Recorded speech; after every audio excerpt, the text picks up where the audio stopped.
사도행전 15장 1절에서 5절 말씀입니다.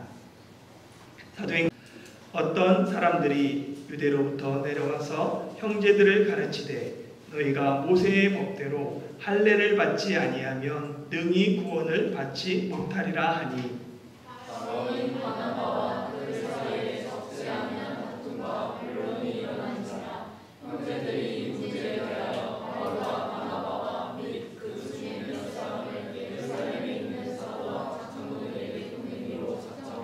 그들이 교회의 전송을 받고 베니게와 사마리아로 다니며 이방인들이 주께 돌아온 일을 말하여 형제들을 가크게 기쁘게 하더라.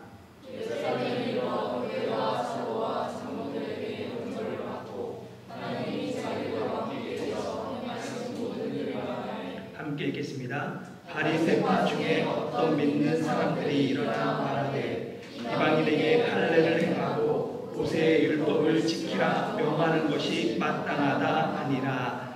아멘. 예, 이 지도를 보면 여러분들은 어떤 생각이 떠오르십니까? 예, 1차 전도여행 좀 한번 머릿속에 그려볼 수 있으세요? 어떤 일들이 있었는지 보면은 수리아 안디옥에서 출발해서 실루기아, 항구가 있는 실루기아로 가서 거기서 배 타고 구브로로 가죠. 그래서 살라미 여러 회당에서 복음을 전하고 이 구브로 섬을 횡단해서 바보로 갑니다. 거기서 총독 서기오 바울을 만나고 그리고 여기서 떠나서 어디로 가냐면 밤빌리아의 버가로 갔습니다. 여기서 어떤 일이 일어났죠? 마가 요한이 돌아가죠. 그리고 그 다음에 비시디아 안디옥으로 갑니다. 여기서 이방인에게 이방인에게 향한다라고 선언하고 그리고 쫓겨나서 이고니온으로 갑니다. 거기서도 돌에 칠 것 같은 위협 가운데 다시 도망해서 누스드라로 가고 누스드라에서 못 걷는 사람을 고쳤다가 신으로 수양받다가 다시 그들에게 돌에 맞아서 어려움을 당하고 다시 더베로 갑니다. 더베에서 많은 사람을 제자로 삼고 쉬운 길을 놔두고 다시 뒤돌아서 누스드라와 이고니온과 안디옥으로 가서 제자들을 구원하고 장로들을 세웁니다. 그리고 아탈리아 다시 배 타기 위해서 아탈리아로 갔다가 배 타고 다시 안디옥으로 돌아가서 선교 보고를 해요.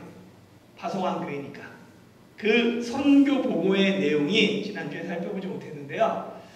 14장 27절입니다. 한번 14장 27절 읽어볼까요? 시작!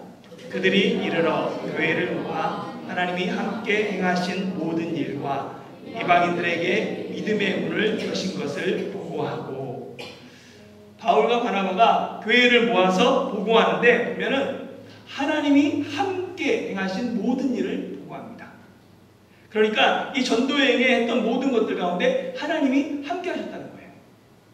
그래서 하나님에게 모든 영광을 돌립니다. 사실 이 바울과 바나바가 전도여행 이게 우리가 한 번에 쭉 읽었지만 어떻게 보면 1년, 2년 정도 걸린 시간이거든요.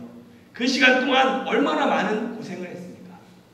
전도여행 중에 수행자로 따라왔던 마가 요한이 그냥 중도에 포기하고 이탈하는 일도 있었고 그리고 강도가 자주 출몰하는 해발 2000에서 3900m의 토로스 산맥을 왕복하기도 했습니다. 대만에 중앙산맥이 있죠. 그래서 중앙산맥을 넘어가는 허안산 넘는 타해 중에서 화롄까지 도로가 나 있습니다. 동서 횡단 도로라고 하죠. 다행히 이게 도로가 잘 깔려 있어요. 그래서 자동차를 타고 횡단을 합니다. 그런데 대만 사람들 중에서는 이 허안산 넘어가는 것을 무서워하는 사람들이 생각보다 많아요. 그래서 너 외국인인데 어떻게 이걸 넘어갔느냐라고 얘기를 하죠. 왜냐하면 그만큼 위험하다라고 생각하기 때문에 그래요. 그런데 2000년 전 바울과 바나바는 걸어서 그 길을 넘어가는 거예요. 허안산 꼭대기 우링에 가면 해발 3275m입니다. 그러니까 토로스 산맥하고 비슷해요. 근데 그 거리를 걸어서 왕복했던 거죠. 그뿐만 아니라 이 도로스 산맥을 넘어서 도착한 비시디아 안디옥에서 유대인들의 박해를 받아 쫓겨나고 이고니온에서도 도망치고 누스드라에서는 아예 돌에 맞고 그럼에도 불구하고 다시 그 핍박하는 사람들에게 돌아간 이야기들 생각하면 이 정도면 자기가 당했던 고난과 어려움, 희생과 헌신, 노력과 수고 자랑할 만하잖아요. 그리고 자랑은 못하더라도 나를 파송한 교회니까 그 교회에다가 향해서 하소연할 만하잖아요. 이렇게 큰 어려움을 겪었다. 고생했다. 힘들었다. 그런데 그런 얘기를 하지 않고 이 모든 일에 하나님이 함께 하셨다라고 얘기하는 거예요. 자기 자랑, 자기 의를 내세우기보다 하나님이 이 모든 일에 함께 하셨습니다. 그리고 그 결과 하나님이 이방인들에게 믿음의 문을 여셨습니다. 라고 보고하게 됩니다. 처음 바울과 바나바가 이 전도여행을 떠난 이유가 성령님께서 말씀하셨기 때문에 그래요. 성령님께서 기도하는 중에 바울과 바나바를 따로 세워 내가 불러 시키는 일을 위하여 그들을 따로 세워서 파송하게 됩니다. 맨 처음에 파송할 때는 파송하는 교회도 파송받는 사람들도 성령님께서 불러 시키는 일이 무엇인지 알지 못했어요. 그런데 이 전도여행을 다 마치고 돌아오니까 성령님께서 불러서 시키시는 일이 바로 이방인에게 믿음의 문을 여신 것이다 라는 것을 알게 되는 거예요. 사실 성령님께서 인도하실 때 분명하게 말씀하시기보다는 모호하게 느껴지는 경우가 대부분입니다. 분명한 것은 정말로 별로 없어요. 그래서 확신 가운데 말하는 사람은 오히려 조심해야 됩니다. 사마리아 성의 복음을 전했던 그 빌립에게 주의 사자가 나타나서 남쪽으로 내려가라. 예루살렘에서 가사로 내려가는 길로 가라라고 말했을 때 빌립은 왜 남쪽으로 가야 하는지, 왜 그곳으로 보내는지 알지 못했죠.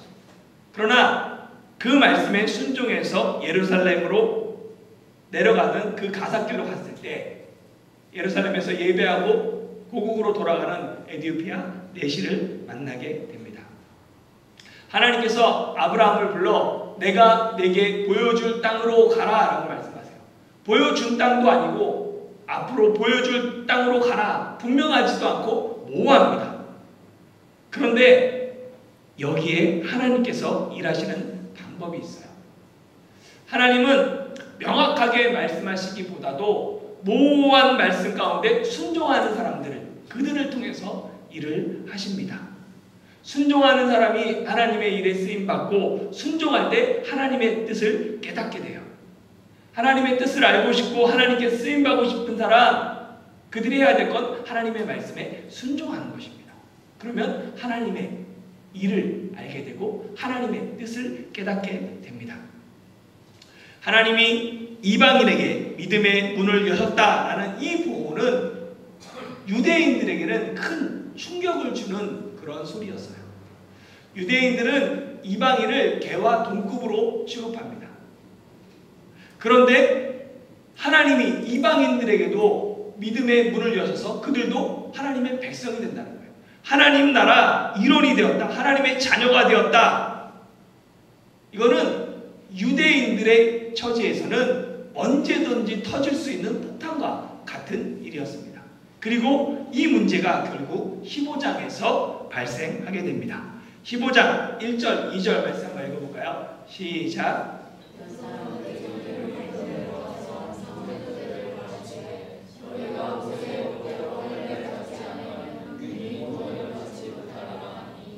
바울 및 바나바와 그들 사이에 적지 아니한 다툼과 변론이 일어난지라.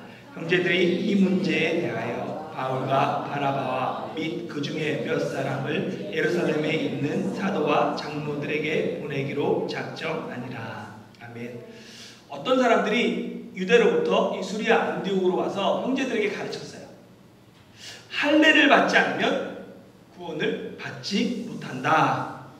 그러니까 이 안디옥의 지도자였던 바울과 바나바 이 지도자들이 그것에 대해 반대합니다. 그래서 그들 사이에 적지 않은 다툼과 변론이 일어났어요. 많은 다툼과 변론이 있었음에도 불구하고 서로 이견이 좁혀지지 않습니다. 그래서 이 문제를 예루살렘에 있는 지도자들, 사도들과 장로들에게 문의하기로 해요. 그래서 안디옥 교회가 바울과 바나바 일행을 예루살렘으로 보내게 됩니다. 이것이 기독교 역사에서 교회 지도자들이 첫 번째로 모인 회의예요. 그것이 예루살렘에서 모여서 예루살렘 공의회라고 부릅니다. 이 회의의 주제는 이방인의 할례 문제였어요. 이방인의 할례 문제가 큰 논쟁거리가 된 것은 그냥 단순히 이방인의 할례를 받아야 되냐 마냐가 아니라 이것이 구원론과 관련이 있었기 때문입니다. 이 유대로부터 온 사람들도 예수님을 믿었어요. 예수님을 주님으로 믿고 예수님을 그리스도로 고백했습니다. 그들은 구원받기 위해서는 할례가 필요하다, 할례를 꼭 받아야 한다라고 주장했습니다. 그들은 할례와 구원 문제를 분리시킬 수 없다라는 생각을 갖고 있었어요. 왜 그들은 구원과 할례를 분리시킬 수 없다라고 주장하고 반대로 바울과 바나바는 왜 그들의 주장이 잘못되었다고 반대할까? 한번 이 문제를 풀어보려고 합니다. 먼저 이 할례에 대한 성경의 역사를 살펴볼 필요가 있습니다. 할례가 성경에 처음 등장하는 것은 창세기 17장이에요. 하나님께서 아브라함에게 너를 크게 번성하게 하리라 라면서 자녀의 복을 다시 약속하셨어요. 언약하셨어요. 그러면서 언약의 표시로 너와 너의 후손 남자들은 다 할례를 받으라 라고 명령하셨습니다. 하나님께서 아브라함에게 번성을 말씀하시고 자녀를 약속하시고 그 약속의 증표로 표징으로 할례를 명령하셨어요. 그러면서 뭐라고 그러냐면 할례를 받지 않으면 하나님의 언약을 배반한 것이기 때문에 백성 중에서 끊어질 것이다 라고 말씀하셨습니다. 그래서 이후 이 할례는 유대인들의 상징이 되었어요. 유대인들은 할례를 하나님의 흔적을 내 몸에 가졌다라는 거 생각하면서 자랑스러워하죠. 그래서 유대인이 이방인을 멸시할 때 뭐라고 그러냐면 할례 받지 못한 자들이라고 얘기했던 거예요. 그만큼 이 할례를 자랑스럽게 생각했습니다. 이 할례가 내유기에 와서 법으로 제정돼요. 그래서 모든 남자는 태어난 후 8일 만에 할례를 받아야 했습니다. 단순하게 그냥 언약의 증표가 아니라 이제 율법이 된 거예요. 법이 된 거예요. 그런데 성경은 곳곳에서 이 외적인 육체의 할례가 아닌 내적인 마음의 할례를 강조합니다. 마음의 할례가 뭐냐면 하나님을 사랑하고 하나님의 말씀에 순종하는 삶이에요. 그래서 육체의 할례를 통해 하나님의 백성이 되는 것이 아니라 하나님을 사랑하고 하나님의 말씀에 순종을 하는 그 삶을 통하여서 하나님의 백성이 된다라는 것이 모세도 그렇고 여러 선지자가 가르쳤던, 외쳤던 소리입니다. 그러나 아무리 선지자들이 외쳐도 마음의 할례를 강조해도 유대인들에게는 내가 하나님께 속했다, 내가 하나님의 언약에 참여한다라는 가장 확실한 표징이 할례였던 거예요. 사람은 누구나 이 확실한 구원의 확신을 갖고자 해요. 구원받았습니까? 하면 확실하게 대답하고 싶잖아요.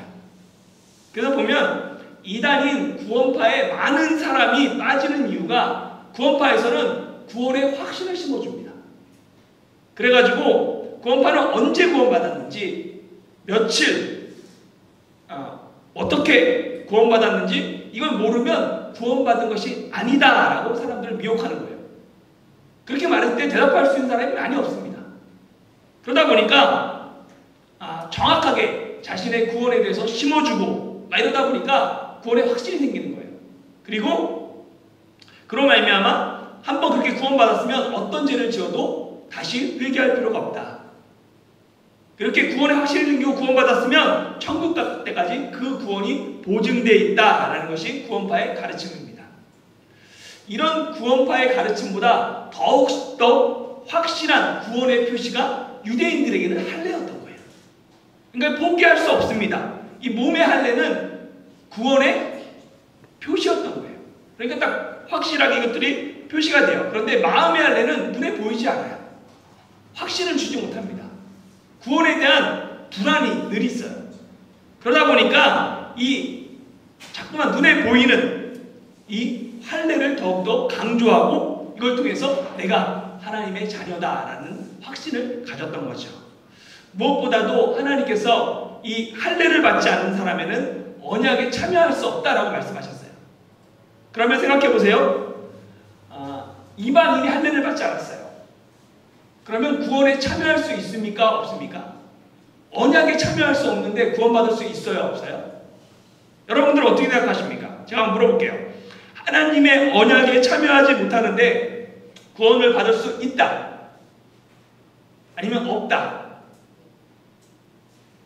무슨 소리인지 하나도 모르겠다. 세 번째십니까?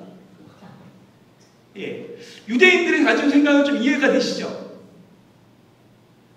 그들이 왜 할례 받지 않으면 구원에 참여할 수 없다라고 말했는지 조금 이해가 돼요. 그렇다면 반대로 왜 바울과 바나바는 그 주장에 대해서 반대했을까도 생각해 보아야 합니다.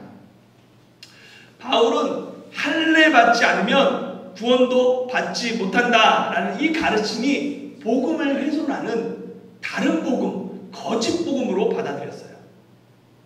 바울에게 생각해 보시죠. 복음은 뭐냐면 행함으로 받을 수 없다는 거예요. 믿음으로 구원받는다라는 것이 복음이었습니다. 바울과 바나바가 유대인들에게 박해받은 이유가 뭐예요? 율법이 아닌 예수님을 믿어야 한다. 모세의 율법으로는 구원받을 수 없다. 율법을 지켜서 구원받는 것이 아니라 예수님을 믿음으로 구원받을 수 있다라고 했기 때문에 유대인들이 돌을 들어서 바울을 쳤던 거예요. 율법을 지켜야 된다. 그래야지 구원받는다라고 말했으면 유대인들이 환영했을 겁니다.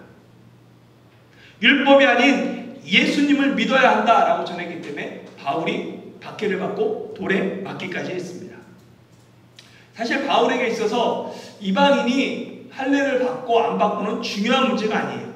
그러나 할례를 받아야만 구원받을 수 있다라는 가르침은 율법을 지켜야만 구원받을 수 있다라는 가르침과 동일하다라고 받아들인 거예요. 그래서 바울은 갈라디아서 5장 3절에서 할례를 받은 사람은 율법 전체를 행할 의무를 가진 자다라고 말합니다.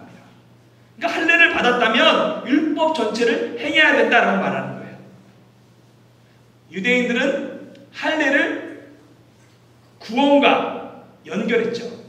그래서 할례 받지 못하면 구원도 받지 못한다라고 주장했어요. 바울은 이 할례를 어디에 연결시켰냐면 율법하고 연결시켰어요. 그래가지고 할례가 율법을 대표하기 때문에 절대 이 할례를 통해서는 구원받는 게 아니다라고 얘기했던 거죠. 바울의 한번 설교를 생각해 보세요. 그의 복음 전도를 생각해 보세요. 바울은 사람이 하나님 앞에서 어떻게 죄사함을 얻고 의롭다함을 받을 수 있는가, 이것이 그의 설교의 핵심이었어요.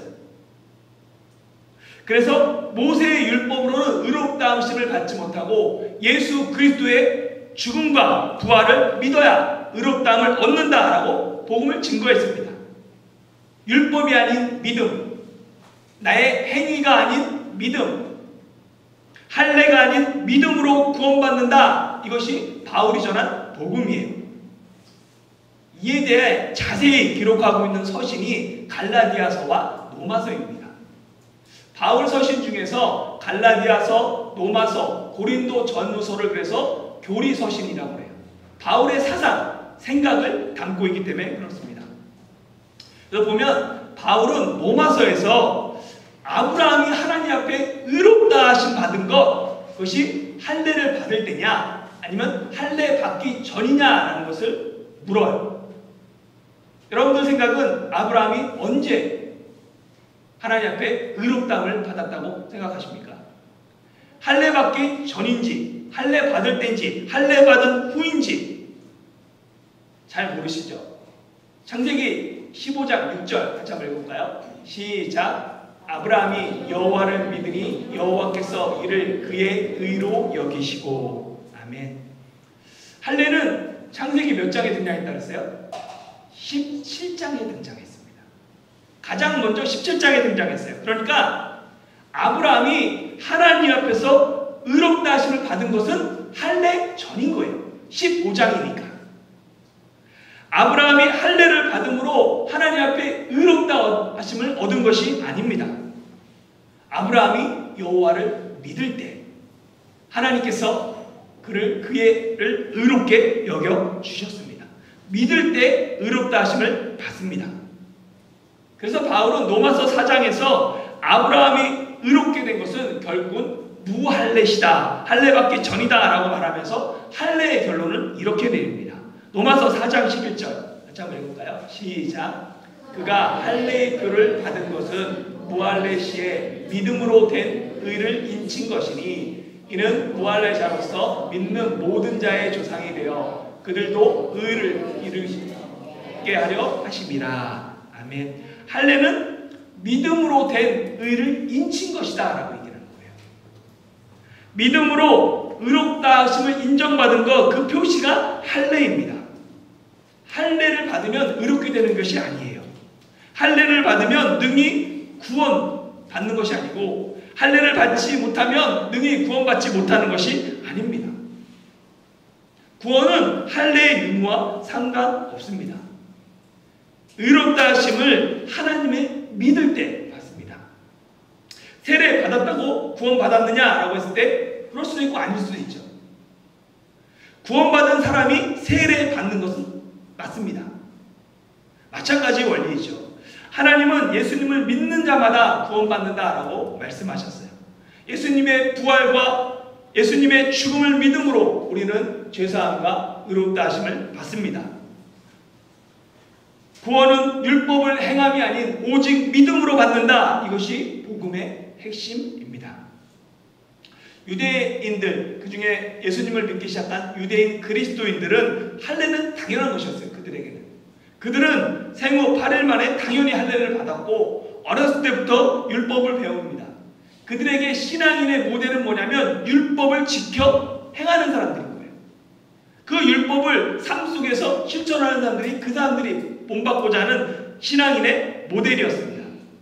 그러나 이방인 그리스도인에게 할례와 할례로 대표되는 율법은 복음이 아닙니다. 할례와 구원, 율법과 복음 문제는 초대 교회만의 문제가 아닙니다. 오늘날 교회의 모습을 돌아봐야 합니다. 지금도 변함없이 강대상에서는 오직 믿음으로 구원받는다라고 선포해요. 그렇지 않은 목사님은 없어요. 그러나 말과 달리 교회에서 실제 오직 믿음 플러스 알파가 슬그머니 들어와 있지는 않은가 돌아볼 필요가 있습니다. 중세시대에 오직 믿음에 플러스 알파 선행을 붙였어요. 구제를 붙이고요. 건축 헌금을 붙였죠. 그런 것을 플러스 알파를 주장할 때 종교개혁이 일어났습니다. 그래가지고 개신교를 저항하다라는 의미가 있는 프로테스탄트라고 부르는 이유가 플러스 알파에 대해서 거부했기 때문에 그래요. 오직 믿음 외에 다른 거를 붙이는 것, 그것은 옳지 않다라고 그것들을 거부함으로 말미암아 종교개혁이 일어났습니다. 이 종교개혁이 500년이 지났어요. 어느 순간 개신교에서도 플러스 알파를 이야기하는 사람들이 있습니다. 구원받기 위해서는 교회에 빠짐없이 출석하고 세례도 받고 헌금도 하고 봉사도 하고 목회자를 하나님처럼 섬겨야지 복도 받고 그런 가르침들이 들리기 시작해요. 플러스 알파, 행위를 통한 의로, 행위를 통한 복, 암묵적으로 전파되고 있습니다. 유대인들이 율법을 지켜야 구원을 받을 수 있다고 주장하는 것처럼 우리도 구원을 받기 위해서는 무엇인가 조건을 내걸고 있지 않은가 돌아볼 필요가 있습니다. 조직이 커지고 역사가 길어지면 어느 곳이든지 전통이 생깁니다. 전통 중에는 후대가 계승해야 할 것도 있고 새롭게 개혁해야 할 것도 있습니다. 계승할 전통과 개혁할 전통을 구분하는 것이 쉽지 않아요. 이를 위해서는 진리와 비진리를 구별할 수 있는 성령님의 지혜와 진리에 대해서는 끝까지 수호하고 비진리에 대해서는 단호하게 선을 그을 수 있는 용기가 필요합니다. 우리의 지혜와 용기로는 되지 않아요. 하나님께서 지혜와 용기를 우리 가운데 주셔야 합니다. 똑같은 성경 말씀을 가지고 5절에 보면 바리새파 중에 믿는 사람들은 이방인도 할례를 행하고 율법을 지키라고 명하는 것이 마땅하다라고 말하고, 바울과 바나바는 이방인은 율법을 지키지 않는 것이 옳다고 말합니다. 감사한 것은 이미 믿음의 선배들이 많은 변론과 다툼을 통해 결론을 내렸다는 사실입니다. 우리는 율법과 복음 사이에서 고민하지 않아요. 오늘날 그리스도인은 율법을 문자 그대로 지키는 사람이 없습니다. 예루살렘 공의회에서 이방인은 율법을 지키지 않아도 된다라는 결론을 내렸기 때문입니다. 그리스도인은 구약의 율법을 그대로 계승하지 않아요. 율법을 그대로 지키면 그 사람은 그리스도인이 아니라 유대교인입니다. 그리스도인이 율법을 그대로 지키지는 않지만 율법을 완성시킨 예수님을 따라 율법 속에 들어있는 하나님 나라의 정신은 후대에 계승해야 합니다. 유대인이나 이방인이나 차별하지 않으시는 하나님, 남자나 여자나 주인이나 종이나 노인이나 어린아이나 누구도 차별하지 않는 하나님의 나라 정신은 잊지 말고 이 땅에서 실천해 가야 합니다. 사랑하는 성도 여러분, 우리는 내 경험과 지식, 자라온 환경과 전통의 이름으로 자신도 모르게 복음을 오해하거나 왜곡시키는 경우가 있습니다. 구원은 오직 예수 그리스도를 믿음으로 받습니다. 나의 의가 들어갈 자리가 조금도 없습니다. 내가 하나님 앞에서 의롭다 하심을 받은 것은 오직 예수 그리스도의 십자가와 부활 때문입니다. 그래서 구원은 하나님의 은혜입니다. 구원의 은혜를 깨닫고 오직 믿음으로 이 땅에서 승리하는 저와 여러분이 되시기를 예수님의 이름으로 축원합니다.